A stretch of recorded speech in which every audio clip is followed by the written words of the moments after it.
Šypsenos akademijoje profesionalią higieną mes skirstome į 3 kategorijas. Viena kategorija yra profilaktinė profesionali higiena. Tai reiškia, kad žmogus reguliariai lankosi Šypsenos akademijos klinikose ir pagrindinė šios higienos užduotis - pašalinti susikaupusias apnašas, išpoliruoti danties paviršių, apžvelgti, kokia yra tuo metu konkreti situacija paciento burnoje, aptarti burnos priežiūros priemonės bei dantų valymo techniką ir rutinas namuose, bei įspėti, jeigu profesionalas mato vienokias arba kitokias atsirandančias burnos sveikatos rizikas. Antra higienų kategorija Šypsenos akademijoje yra specializuotos profesionalios burnos higienos. Tai reiškia, kad žmogus turi tam tikrą specifiką ir priemonės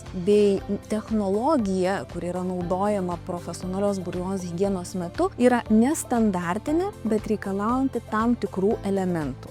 Pavyzdžiui, konkrečių medžiagų, galbūt konkrečių instrumentų arba konkrečios technologijos. Žmogus turi burnoje implantą, galbūt jam yra atstatytas pilnas žandikaulis visi ant 4 metodu, žmogus turi estetinį plombavimą, protezus, laminuotus dantis ir kitokias specifines tam žmogui reikalingas technologijas ir metodikas. Tam tikriem pacientam reikalinga trečia kategorija profesionalios higienos, tai yra kuomet gydytojas specialistas prašo burnos higienisto paruošti paciento burną prieš konkrečią procedūrą. Tai gali būti prieš chirurginės procedūras, prieš kaulo priauginimą, implantaciją arba danties šalinimą. Tai gali būti prieš estetinės procedūras, kaip estetinis plombavimas arba estetinis laminavimas. Taip pat gali būti prieš dantų balinimą arba prieš dantų taisymą arba ortodontinį gydymą. Tokiu atveju gydytojas specialistas higienos procedūrą būna suderinęs su